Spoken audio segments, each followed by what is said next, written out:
June 30th, 2025, Monday Night Raw edition in the good old 412 Pittsburgh, Pennsylvania. What the fuck was that? I mean, seriously, guys. It was after 48 hours after Night of Champions, CM Punk versus John Cena. Seth Rollins gets in the way and always has said, as long as I'm breathing, CM Punk will never be champion in this company. You also have Karrion Kross beating the holy shit out of Sami Zayn. And after a couple nights after Night of Champions, Rhea Ripley, she opened up the show for Monday Night Raw. And we just kind of jumped right into Evolution, WWE Premium Live event of Evolution Part 2, which is, as many of you know, the women's pay-per-view, all-exclusive women's pay-per-view. I'm going to be talking about that and deep diving into that. And Judgment Day, are they kind of turning face, or is this a type of situation where everyone just kept booing a certain individual and now they are kind of getting the respect that they deserve? I don't know. But much more of Monday Night Raw edition here and kind of the fallback of Night of Champions and the news of WWE. This is episode 2 of 2025 on Pardon the Pipe Bomb. Now get the cards, the darts from my generation. I'll take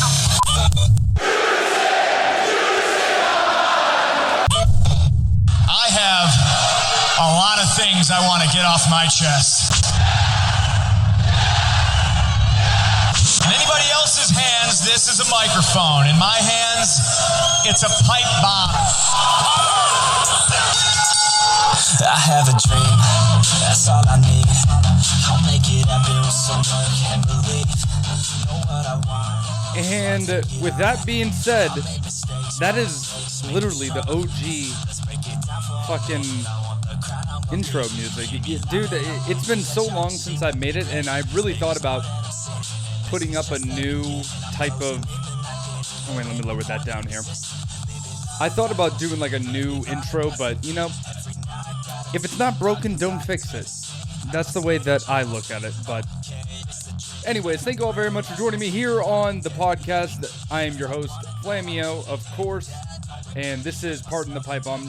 The date is June 30th, 2025, and this is the Pardon the Pipe Bomb podcast episode version of Monday Night Raw, Night of Champions. The news and rumors that you need to know and that is going on in the air right now in WWE. And before I even get started about the Monday Night Raw, Night of Champions, another premium live event is happening. And that premium live event is WWE Evolution. And if you guys aren't really familiar with pro wrestling or WWE here, WWE Evolution, the premium live event, is another so-called pay-per-view, and it is only solely for the women.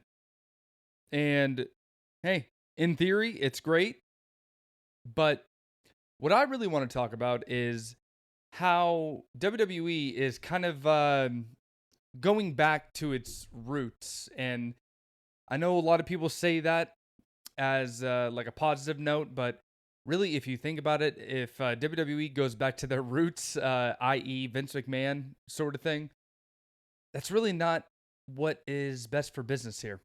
What's best for business is, building up a story, building up a match that's supposed to go on. I mean, they're doing a really good job with the Ivy Nile, or whatever the fuck her name is, the Woo. I already forget her name, but with her and Bayley kind of feuding with each other, and then you have Becky Lynch, who's holding the Women's Intercontinental Championship belt. That story is writing itself. That's one of the few matches where I'm like, oh, dude, you know what?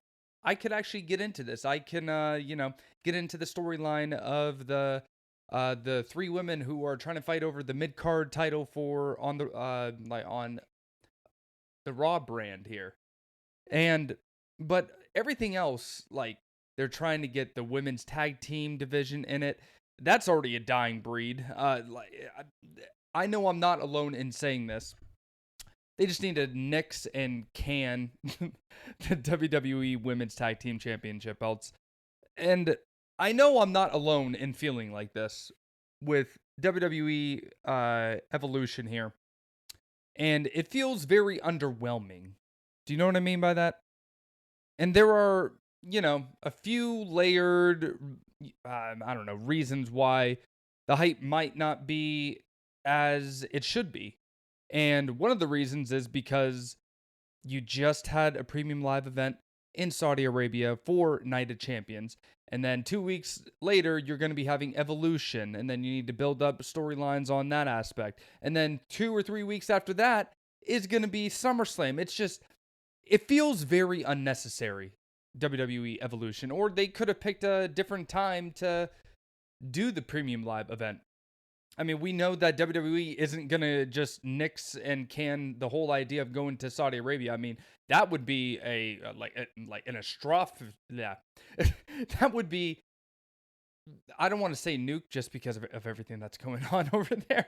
I'm trying to find the word, but it just would not be a good idea if WWE would have, financially speaking, canceled the Night of Champions in Saudi Arabia because, they are getting the money for having a premium live event over there at Saudi Arabia. Like, we all knew that was going to happen no matter what. WWE has probably the best security and the best protocols of all any business that is going to be going over there. I'm sure like Donald Trump had something to do with it to make sure that everybody got there safe and sound. Just because how Donald Trump is involved, not with Triple H, but he has his ties in WWE just because of his past. But back to what I want to talk about, Evolution here. And the number one thing, like I always say, and just like how AEW marks always say, oh, every match doesn't need to have a storyline. Oh, every match doesn't need to have an in-match storytelling. Dude, yes, it does. That's like, storytelling is half the reason why you, me, your brother, your sister, your mother, your father, your aunts, your uncles, your grandmother, your grandfathers.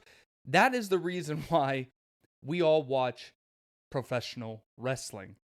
It's not just because of wrestling. Why do you think Ric Flair got big back in the day? It wasn't because of his wrestling ability. No, because he had the charisma. He told a story inside the wrestling ring.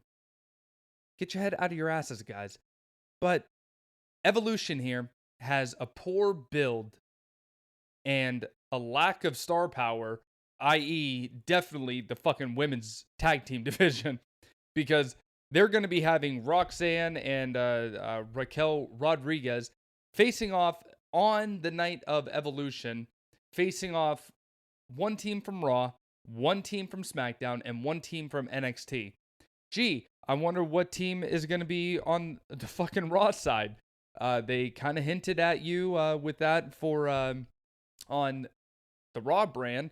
You know, NXT with that Solo Ruco girl and the other blonde one. I know that they're a tag team. I guarantee they're going to be on it. And then on SmackDown side, I don't know. It's just a lack of power. And from, like, let's just revert back to Evolution, the first one that ever happened here. Evolution back in 2018 here had huge names like, Becky Lynch, Charlotte Flair, Nikki Bella, and I mean, even though Nikki Bella is going to be coming back, there's rumors that her sister could be coming back as well. Who knows about that? But Sasha Banks, Ronda Rousey, just a plethora of superstars. Now this year, I mean, there's no Charlotte Flair. I know that a lot of people aren't going to be complaining about that, but love her or hate her, her name ends with Flair. Charlotte Flair. And she was the original 4 horsewomen that came up and started the evolution in WWE. And to the point where the divas were not called divas anymore. They were called women superstars. And I don't know if I said this. There's no Sasha Banks. There's no Ronda Rousey, even though Ronda Rousey was really hated, but she also had a big name. I mean, the current top stars today that are going to be on there. I mean, yes, Rhea Ripley, she's great at what she's doing. She doesn't need to have the title on her. That's how good she's doing. You know, a superstar is doing good if they don't need to have a title on their waist to hold their stardom power. The fact that Rhea Ripley doesn't need to have the title on her, she's doing a phenomenal job doing the role that she's doing. And we do have, Becky Lynch. She's coming back, and I don't know how long she'll be here with WWE. Maybe she'll lose the title. I really kind of hope it's for Bayley because I feel like that she takes a lot of punches within WWE, but who knows about that one. But the women's roster they are deep with talent. But what WWE is struggling to do is knowing how to use that talent. And a great example is fucking Karrion Kross. Everyone doesn't really have a strong opinion on Karrion Kross. A lot of people had mixed reviews on his loss at Night of Champions, but quite honestly, you can still win a match when you lose it. When we're going deeper into it than just winning a stupid fucking match. But if you had to look at it in hindsight, either Sami Zayn or Karrion Kross, if I had to choose one for storytelling aspects of it, I would have had Karrion Kross win it because Sami Zayn, he could fucking bounce back. I'm going all over the place, all right? My ADHD is fucking whoo. Anyways, and the other thing that I want to talk about with Evolution is the lack of promotion that is going on with it. Do you really think that WWE, I said this earlier, do you think that WWE really needs to have another premium live event? 3 premium live events in 2 months. That's a bit much. Like I said, they weren't going to be canceling Night of Champions. They're definitely not going to be canceling SummerSlam. So why are they going to be doing WWE Evolution right in the middle of those 2 pay-per-view? I mean, those 2 premium live events. I'll give you one reason. Pettiness. JD from New York said it very good. I clipped it, and I'm not going to say word for word what he said, but he makes a lot of great points here. And if you think that I'm just copying and pasting, oh, no, think again, because I followed that motherfucker when he first started. And the only reason why that I kept listening to him because he makes a lot of great points. And I'm one of the old school guys, okay? I like storytelling. These new generation of fucking wrestling fans, they just want to see acrobats. They want to see the best and greatest thing. That's why it's so hard to be a WWE writer, I think. But the promotion of Evolution. How do you think that you're supposed to build up a match with less than 2 weeks? Rhea Ripley starts off Monday Night Raw here and says, I wonder what I'm going to be doing with now that I'm done with Judgment Day and like all that jazz. And then out of nowhere comes Io Sky 3 minutes into the promo. Io Sky comes down and then she says, Adam Pearce tells me that I can do whatever I want and I can face and challenge whoever I want as well. And then she just goes, and I want to face the best, and meaning Rhea Ripley. Yes, okay. WWE is wasting no time in booking a match, getting the promotion for that match, because I guarantee that's going to be the main event of it. When really, in all fucking reality, for the build-up, I think the main event should be the Becky Lynch, Bayley, and Io, whatever. Oh, Jesus. I really should know her name, but I don't. But promoting and building up to a match, that one should be the main event. But I guarantee with the stardom that Rhea Ripley has, I guarantee that Those two will be in the main event. But besides that, there's nothing else. And the fact that they're going to be having Evolution within the same night of AEW All In. Now, you know me. I don't really care for AEW, but I feel like this is their WrestleMania. So, for my sake, I'm probably going to watch AEW All In over Evolution. Not because I'm sexist, but because it's probably going to, like, at least what AEW does, at least they have great main events, and at least they put on great fucking wrestling matches. Some of them have storytelling in it, some of them don't. Some of them are just a bunch of acrobat stunts. But right now, I would much rather watch that over Evolution right now. Unless in these next 2 weeks, they start building up some fucking matches. But, dude, 2 weeks is hard to do, man. It just got mentioned tonight for Evolution. And there's really no major matches besides what's happening on Monday Night Raw that happened tonight. And even though that I said that it's probably going to be your main event, there is no clear-cut main event yet because it's 2 weeks away. You're trying to bunch everything together and then hopefully something sticks. And the timing, like I said, the timing just feels way off. And I feel like a lot of these women superstars are being forced into these storylines and trying to make it work. Now, I'm not going to go back to how I felt when Vince McMahon was running the fucking company, but right now, it just feels like everything just feels rushed and it doesn't feel organic.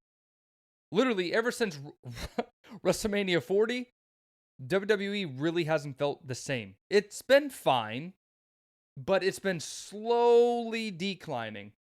And there's nothing wrong with John Cena's heel run as champion, but I think that they swung and missed. They tried something different. They wanted John Cena to go out with a bang, but I don't think anything is sticking with that, and I think he might be turning babyface here soon. And there's a lot of skepticism, like on the fans, side of it. And maybe they're just trying to make up time for Evolution because they haven't really done it since 2018. And everyone's been talking about it. I see a lot of people on Twitter always talking about, oh, well, how come women never get any fucking spotlight? Dude, shut the fuck up. Maybe because none of the women's storylines stick. It's not sexist. Triple H is probably one of the few people that advocate for women's wrestling. And I'm not just saying this because I know I've said it on this podcast that nostalgia, if you do it too much, it kind of ruins things. But right now, WWE needs to get a lifeline here. I mean, it was rumored that Trish Stratus was going to be coming down to Pittsburgh and promoting for Evolution, but that didn't happen. They had Stephanie Vacure on during commercial. If you didn't have premium, Netflix, it was rumored that there was going to be a battle royal, and apparently Stephanie Vacure, she is in the women's Royal Rumble, and whoever wins that gets to face a winner of her choosing on her brand. I don't know what it is, but whoever wins that faces the champion in Clash in Paris, I believe that's where it's at. I feel like that's what they said. But hey, if she's in it, I'm having her win it because all that Julia girl, Stephanie Vacure, Jordan Grace, who else? I know I'm missing fucking somebody else. But even Roxanne, these women that came up, a wave of women from NXT, they feel important. They feel like that they're going to be the next wave of women superstars here. And I feel that if Stephanie Vacure is going to be in the women's battle royal, There's no question about it. I mean, it's a shame that she has to be in that match, but if she wins it, great. If not, I don't know what to tell you. But there's other ways that WWE could like fix things. I mean, Lita, she can make a return. Brie Bella can make a return, get the ball rolling on it. And the other thing too, like, where the fuck is Tiffany Stratton in all this? I mean, yes, she's the WWE Women's Champion, but where the fuck is she? Where has she been? I don't understand what's happening here. But I just wanted to get that out of the way and kind of start off with that cold open. But thank you guys very much for joining me here on the podcast. And this is episode 2 of Pardon the Pipe Bomb in 2025. And let's get into the review on Monday Night Raw here. Monday Night Raw, like I said, started off with Rhea Ripley. And it was her, making her way downtown, walking fast, paces past, and I'm homebound. I don't know. But we have her starting off a Monday Night Raw, like I said, and then Io Sky comes down. They set up a match for Evolution. It's going to be Rhea Ripley and Io Sky for the Women's World Heavyweight Championship belt. And that was the opening for Monday Night Raw. I don't want to get into it too much. I already did my cold open for the Evolution thing, but other takeaway for Monday Night Raw was, dude, Judgment Day might be turning face. I don't know, but it was really, really good to see Finn Balor get the push that he needs, and I feel like he's just been in the dark, and he had a hell of a match today. Or, no, tonight. But yeah, today, I don't know, like this evening, he did. And Judgment Day is your new Raw Tag Team Championship belts. With the New Day, they were a bust. I don't know. You win some, you lose some, and Triple H, he really can't win them all. I'm not going to harp on the guy, and he's doing a lot better job with this business than, someone else who is fucking running the company. But it's really good to see that Judgment Day dethrone the New Day, and I was kind of interested too. It was going to be 2 heels in a match. Who was going to be a babyface? Obviously, it was going to be Finn Balor. The Pittsburgh crowd, they were kind of into it. This was the only match that they were into. The other match that they weren't into at all was Rusev and fucking Sheamus. I mean, Jesus Christ. I really thought something happened, to the sound. Not on my end, but I was like, why is it so fucking quiet? I remember when I went to the SmackDown that went to Pittsburgh 2 years ago. Had a good time. It was just right after, WrestleMania 40. Great time, but, the Pittsburgh crowd, they're just a little weird. There's a reason why that Pittsburgh doesn't really have any premium live events anymore. It's really unfortunate. But the match between Rusev and Sheamus, they absolutely killed all 22 minutes of this match. And it's a shame that the crowd didn't really give 2 shits about it. Maybe it's because not enough storytelling with Rusev, and maybe they're just thinking, oh, Sheamus, oh, geez, he's still doing this. I don't know. Maybe it's just a bunch of casual fans who were in attendance at PPG Paints Arena. But who knows? All that I'm saying, them two had a banger of a match. And really, Rusev, he got the victory. Good for him. I am glad that WWE is pushing the new talent. And Sheamus, he can afford a loss, but by no means, Sheamus has nothing to be ashamed about. Both of these superstars won, in my opinion. And the other thing to talk about for Monday Night Raw, Chad Gable, he is injured. And in the background of the segment where him and Adam Pearce and American Made, they were talking, but in the background, for the 3rd week in a row, you saw Ludwig Kaiser staring off at American Made. And then, Chad Gable said, I'm going to be out for a couple months. And Adam Pearce was like, Oh, well, I guess we're not going to be seeing El Grande Americano. And, Chad Gable, he played it off. Oh, yeah, well, you never know with him. And then the next segment, you see El Grande Americano, and it's clearly Ludwig Kaiser, because Ludwig Kaiser has a very weird body. Like, it's like his chest is really really close to his, I don't know, like just a very weird body. Like, you could tell that it's Ludwig for 100%. And you see that he just walks off, and then American Made, they wanted to say something, and then whatever her name is, she tells him to shut the fuck up, basically. But yeah, I don't know what they're gonna be. I truly don't know where they're going with this El Grande Americano.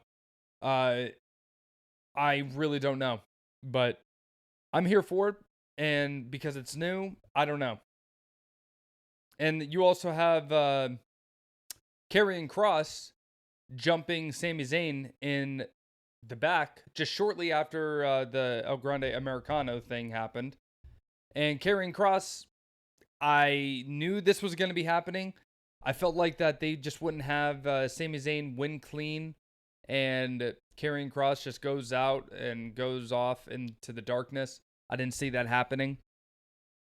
But you see that Sami Zayn gets jumped by Karrion Kross, and Karrion Kross is really playing the role of being the heel. And this was a good segment too.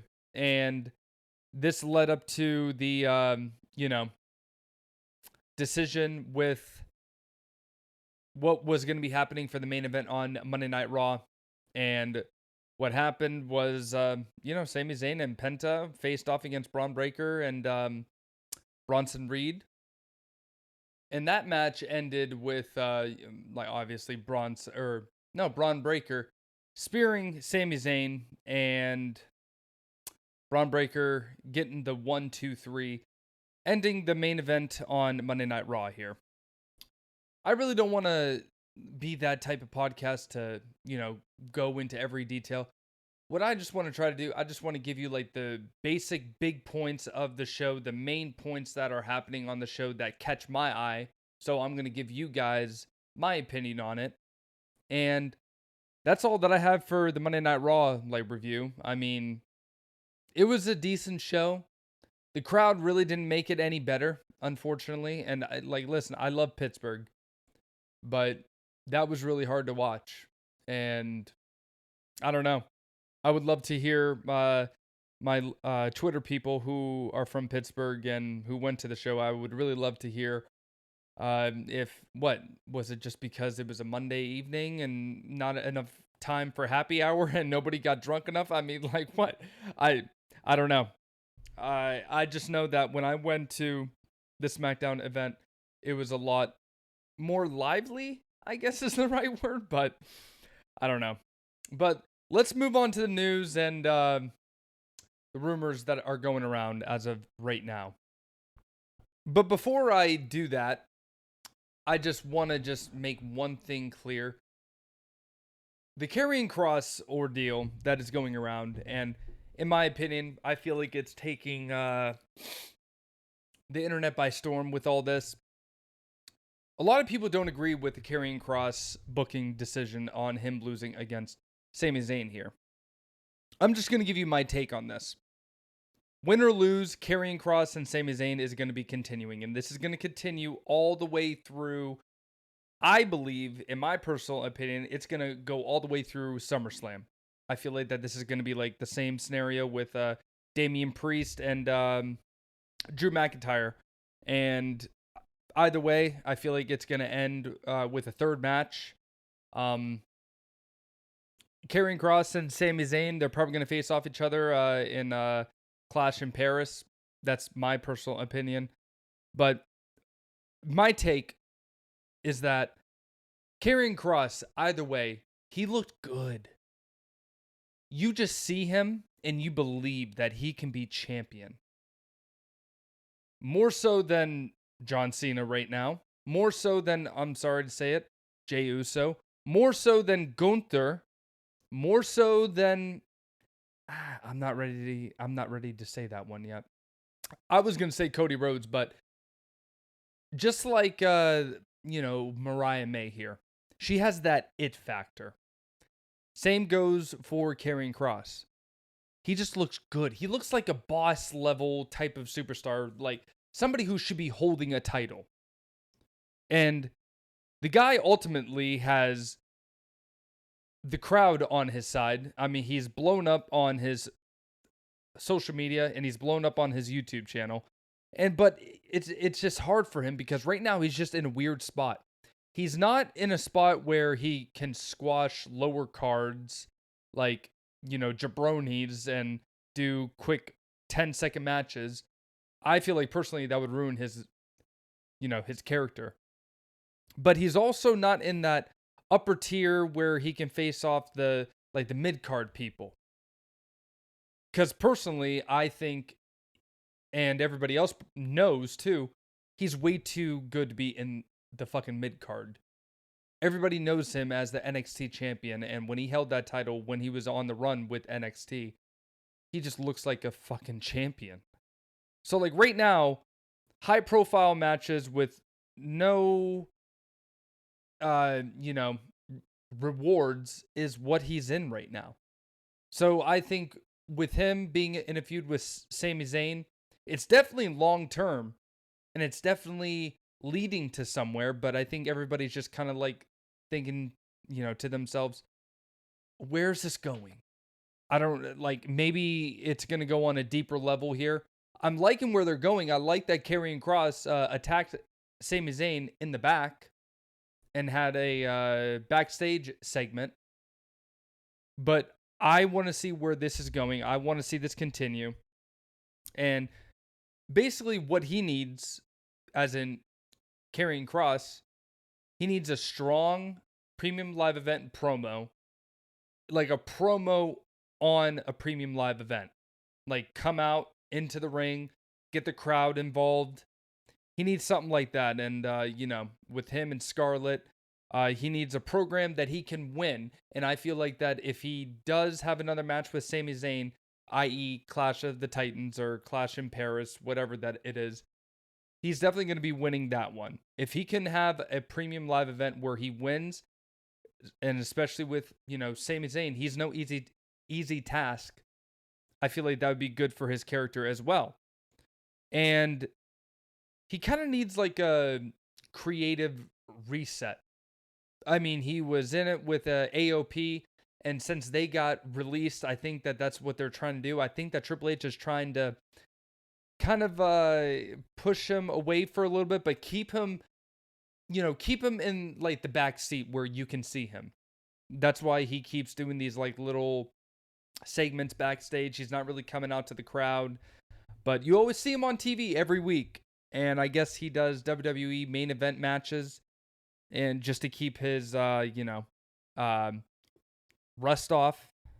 But the dark factions, his little thing that he did when Vince McMahon was in charge, I feel like Karrion Kross, enough is to be done.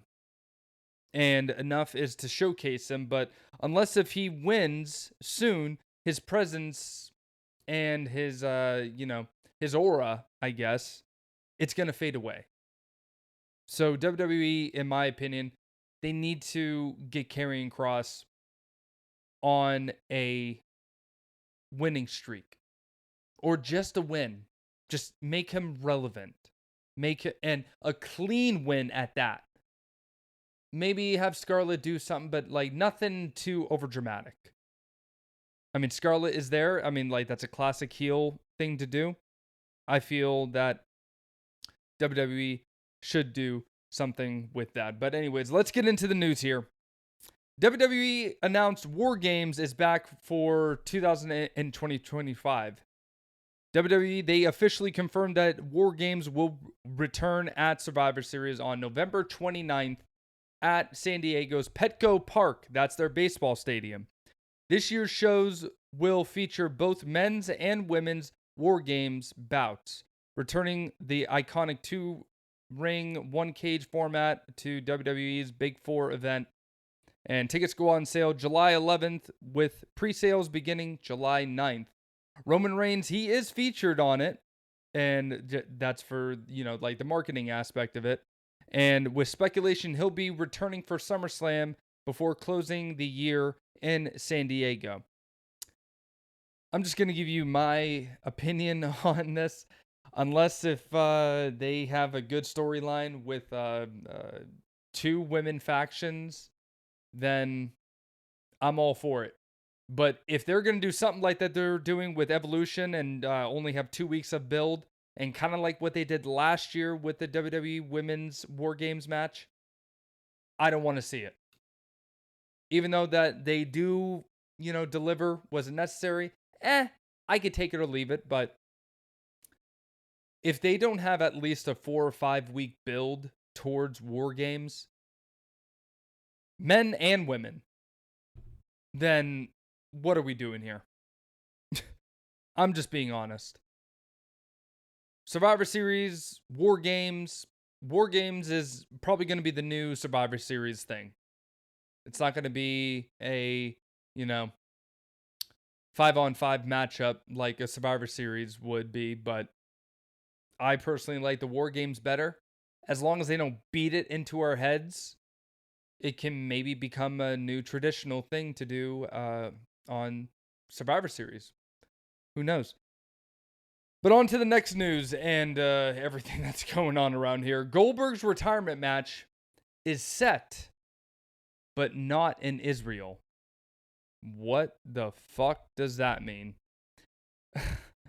Let's get into this one. WWE legend is set for his retirement showdown with Gunther at Saturday night's main event this July in Atlanta. However, Goldberg expressed disappointment that WWE couldn't grant his wish for a farewell match in Israel due to ongoing regional instability. The Hall of Famer star's final match in Atlanta will be in his hometown for his send-off match. Okay, well, I read that article way out of proportion there. The fact that Gunther, he came out and he did a promo saying that I'm going to beat you in 3 minutes, and how ironic, that's the average time of all your matches combined in your whole career. Full disclosure here, Goldberg was my favorite superstar growing up. He was. But the older that I get, the more I kind of respect the art of professional wrestling.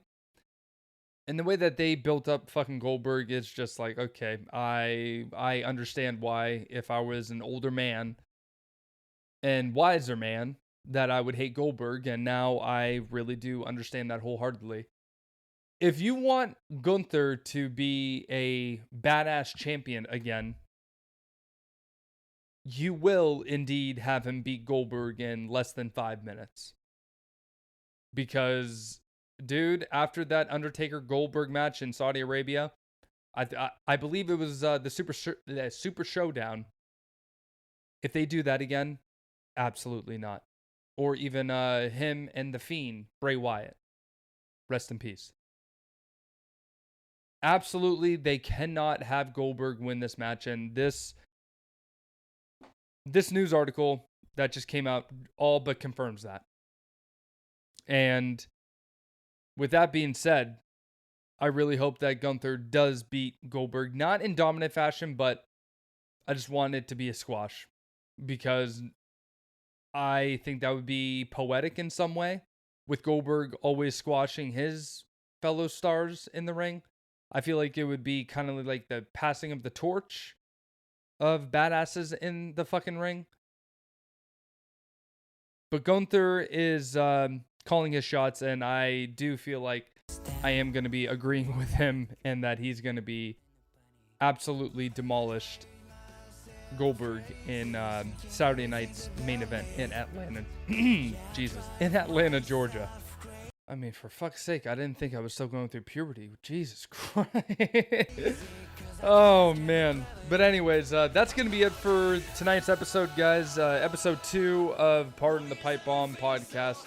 If you guys liked what you heard, leave me a negative 5-star review. If you guys didn't like what you hear or didn't like anything of it at all, leave me a negative review. I mean, I don't know if I'm doing this right, but, you know, my audience here, give me your feedback.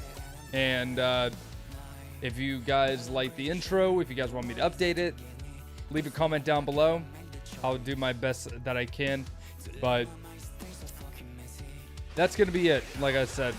But I guess I'll talk to you guys in another episode here on Pardon the Pipe Bomb. But until then, I'm going to go get some sleep. And I don't know about you guys, I could get used to having Monday Night Raw start on 6 p.m. every night, because doing this only until 10 o'clock, this feels good. But until next time, I will talk to you guys in the next episode of Pardon the Pipe Bomb.